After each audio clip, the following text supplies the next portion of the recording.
விளையாட்டு பிரியர்கள் அனைவருக்கும் அன்பு வணக்கம். இன்னும் ஒரு காணொளி ஐபிஎல்லினுடைய மிக முக்கியமான இன்னும் ஒரு போட்டி நிறைவுக்கு வந்திருக்கிறது. சென்னை சூப்பர் கிங்ஸ் மற்றும் பஞ்சாப் கிங்ஸ் ஆகிய இரண்டு கிங்ஸ்களுக்கு இடையில் நிறைவுக்கு வந்திருக்கின்ற ஆட்டத்தில் பஞ்சாப் கிங்ஸ் அணி மீண்டும் ஒரு தடவை வெற்றி பெற்றிருக்கிறது.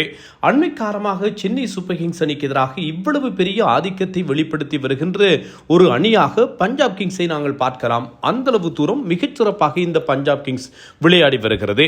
அதுவும் இந்த அணியினுடைய தலைமை பயிற்சியாளராக ரிக்கி பாண்டிங்கும் தலைவராக இந்த ஸ்ரேயாஸ் ஐயரும் பொறுப்பேற்றுக் கொண்டதற்கு பின்னர் இவர்களுடைய செயற்பாடுகளை பார்க்கின்ற போது அபரிவிதமான வளர்ச்சியாக இருக்கிறது. ஒரு காலகட்டங்களில் ஆஸ்திரேலியா எப்படி கிரிக்கெட்டில் ஆதிக்கம் செலுத்தியதோ அப்படியான ஒரு ஆதிக்கத்தை இவர்களினுடைய கூட்டணிவிலே நாங்கள் காணக்கூடியதாக இருக்கிறது. ஐபிஎல்லினுடைய 7வது ஆட்டம் சென்னை சேப்பாக்கம் சிதம்பரம் மைதானத்தில் நிறைவுக்கு வர 8 பந்துகள் மீதம் இருக்க 5 விக்கெட்டுகளால் வெற்றி பெற்றிருக்கிறது. சென்னை அணியை சென்னை மைதானத்திலே வைத்து பஞ்சாப் கிங்ஸ் வீழ்த்தி இருக்கிறது.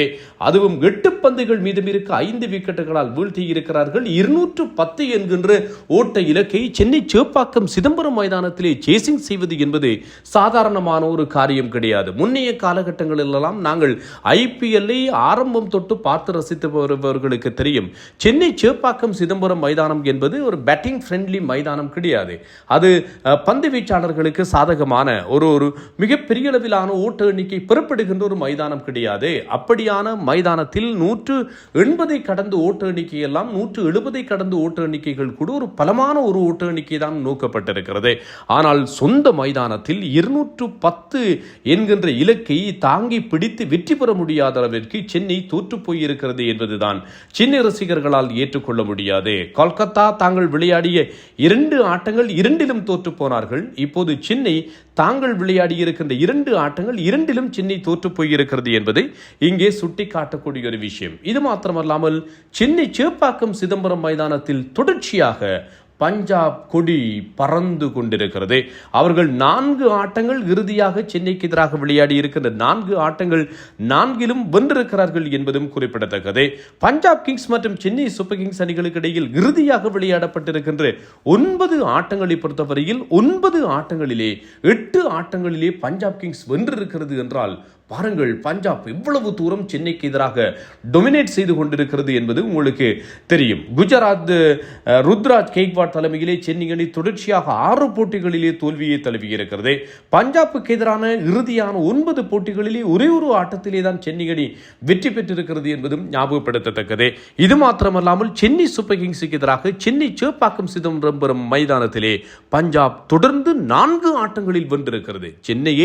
சென்னை சேப்பாக்கம் மைதான வைத்து தொடர்ந்து 4 ஆட்டங்கள் 2026, 25, 24, 23 என்று 4 ஆண்டுகள் சென்னையை வென்றிருக்கிறது.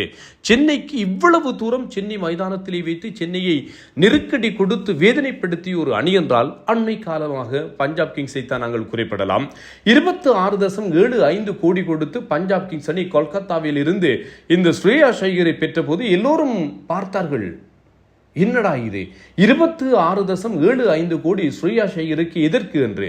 ஆனால் ஸ்ரேயாஸ் ஐயர் உங்களுக்கு தெரியும், இறுதிப் போட்டிக்கு பஞ்சாப் கிங்ஸை அழைத்து வந்திருந்தார். புள்ளிப்பட்டியலிலே முதலிடம் பெற செய்திருந்தார். அணிக்கு ஒரு மிகச்சிறந்த தலைவராக அடையாளப்படுத்தப்பட்டிருந்தார். இந்திய கிரிக்கெட் அணிக்கு ஷார்ட் ஃபார்மேட்டிலே தலைமைத்துவம் வகிக்கத்தக்க ஒரு நல்ல வீரர், முதிர்ச்சியான வீரர், துடுப்பாட்டமும் தெரிந்த ஒரு நல்ல வீரர். சூரியகுமார் யாதவ் இப்போது அவுட் ஆஃப் ஃபார்மிலே இருக்கிறார் 2020 கிரிக்கெட்டில். ஆகவே ஸ்ரேயாஸ் ஐயர் ஒரு சாலிட் கேப்டன்சி மெட்டீரியல் என்று சொல்லலாம். அதற்கான வாய்ப்புகள் வெகு விரைவிலே உருவாக்கப்படும் என்று சொல்லி நம்பலாம். கடந்த 2025 ஆண்டு புள்ளிப்பட்டியலிலே சென்னை சூப்பர் கிங்ஸ் அணி 10வது இடத்தில் இருந்தது. இப்போது எத்தனையாவது இடத்தில் இருக்கிறது? 2 ஆட்டங்கள் 2லும் தோற்றி சென்னை அணி இம்முறையும் 10வது இடத்திலே தான் இருக்கிறது என்பதும் ஞாபகப்படுத்தத்தக்கது. ஆர்சிபி அணியில் முன்னர் விளையாடிய வைஷாக் விஜயகுமார் இப்போது மிகச் சிறப்பான ஒரு ஃபோமிலே இருக்கிறார். இந்த தொடரில் 5 விக்கெட்டுகளை கைப்பற்றி அதிகமான விக்கெட்டுகளை கைப்பற்றியவருக்கான பர்பிள் நிற கேப் அவரிடம்தான் இருக்கிறது என்பதும் நினைவுபடுத்தக்கூடியது. ருத்ராஜ் கெய்க்வாட் இவர் என்ன செய்கிறார்? அணியினுடைய தலைவராக இவர் தலைமையேற்ற இறுதி 6 போட்டிகளிலும் சென்னை அணி தோற்று போயிருக்கிறது என்கின்ற போது இவருடைய தலைமைத்துவமும் இப்போது கேள்விக்குட்படுத்தப்படுகிறது. சஞ்சு சாம்சன் ஏற்கனவே அணிக்கு கொண்டு வரப்பட்டிருக்கின்ற நிலையில் சஞ்சு சாம்சனிடம் தலைமைத்துவத்தை கொடுத்துவிட்டு ஒரு ஃப்ரீயான ஒரு பியோ பேட்டராக ருத்ராஜ் கெய்க்வாட் விளையாட வேண்டும் என்கின்ற கதைகள் இப்போதே வலுப்பெற ஆரம்பித்திருக்கின்றன. சென்னை அணி ஐபிஎல் கிரிக்கெட்டில் ஒரு பெரிய சாதனை படித்தது. இவ்வளவு நேரம் நான் உங்களுக்கு வேதனையான விடயங்களை தான் சொல்லிக் கொண்டிருந்தேன். சாதனை படித்திருக்கிறது.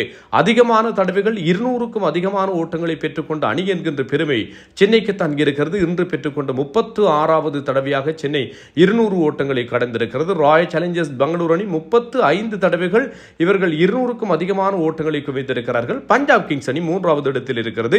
32 தடவைகள் இவர்கள் 200க்கும் அதிகமான ஓட்டங்களை குவித்திருக்கிறார்கள். சென்னை சூப்பர் கிங்ஸ் அணியை பொறுத்தவரையில் இன்று ஒரு மீம்ஸை பார்க்க கிடைத்தது.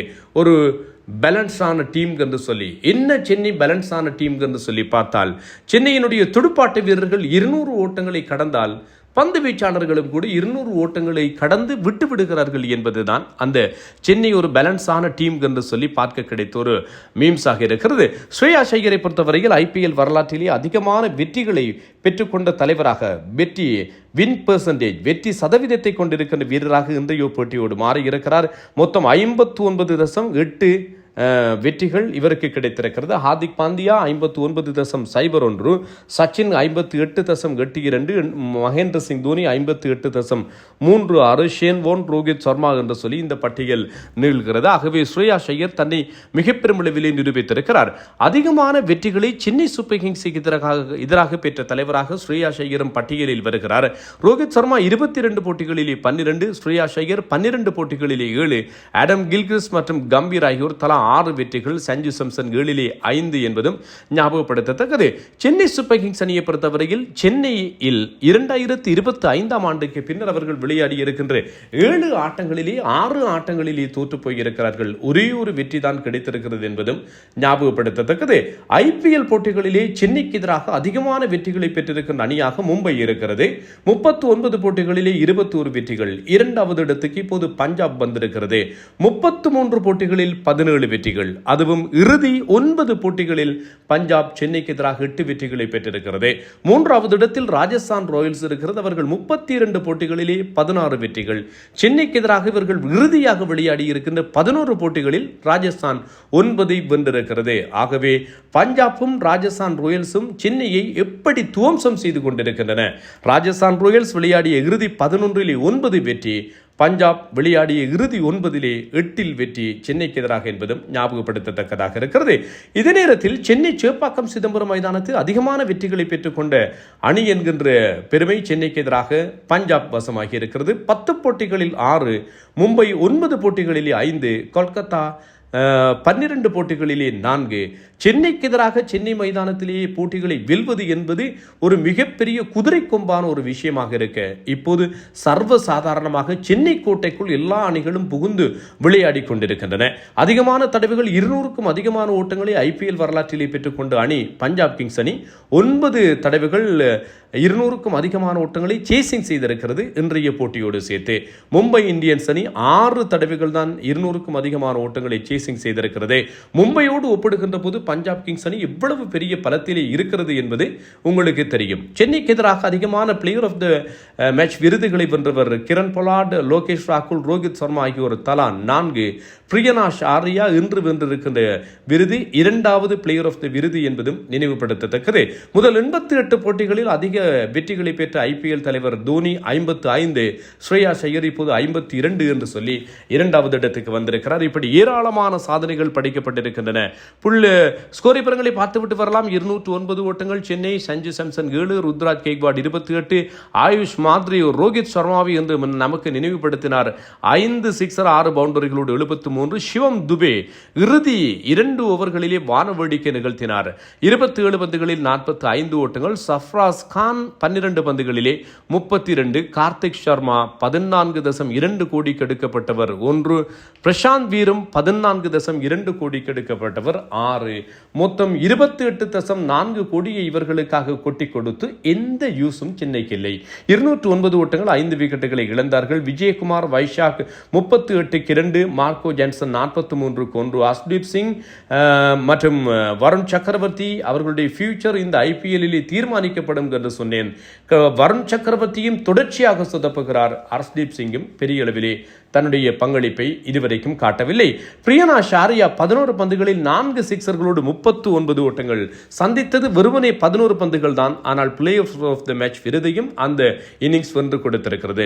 பிரப்சிம்ரன் சிங் 34 பந்துகளில் 43. கூப்ப கொனலி இப்போது ஆரஞ்சு கேப்பை அவர்தான் பெற்றிருக்கிறார். 3 கோடிக்கு ஐபிஎல் ஏலத்தில் பெறப்பட்டவர். 22 பந்துகளில் 36. கடந்த போட்டியில் இவர் பிளேயர் ஆஃப் த மேட்ச் விருதை வென்றிருந்தவர். ஸ்ரேயா ஷையர் 29 பந்துகளில் 50 ஓட்டங்கள் 3 சிக்ஸர் அடங்கலாக. ஷஷாங்க் சிங் 6 பந்துகளில் 2 பவுண்டரிகளோடு 14 ஓட்டங்களையும் பெற்றுக் கொடுக்க சென்னைக்கு எதிராக வென்றிருக்கிறது இந்த பஞ்சாப் அணி. கலீல் அகமட் 3 ஓவர்கள் 28க்கு 0. மெட் ஹென்றி 4 ஓவர்கள் 54க்கு 2. அன்ஷுல் கம்போஜ் 43க்கு 2. நூர் அகமட் 4 ஓவர்கள் 38க்கு 0. ராகுல் சகார் 4 ஓவர்கள் 46க்கு விக்கெட் இல்லை. பிரசாந்த் வீர் ஜடேஜாவிற்கு பதிலாக மாற்றீடாக அணிக்குள்ளே கொண்டு வரப்பட்டவர் என்று பந்து வீசவில்லை என்பதும் கவனிக்கத்தக்கது. சென்னை மிகப்பெரிய ஒரு மோசமான நிலையில் இருக்கிறது. எப்படி மீண்டு வரப்போகிறது என்பதை பொறுத்திருந்து அறிந்து கொள்ளலாம். சென்னை சேப்பாக்கத்தில் பஞ்சாப் கொடி தொடர்ச்சியாய் பறந்து கொண்டிருக்கிறது என்பதுதான் சின்ன ரசிகர்களால் ஏற்றுக்கொள்ள முடியாத ஒரு விடயம். நான் தில்லையம்பலம் தரணிதரன். இன்னும் ஒரு காணொளியில் சந்திப்போம்.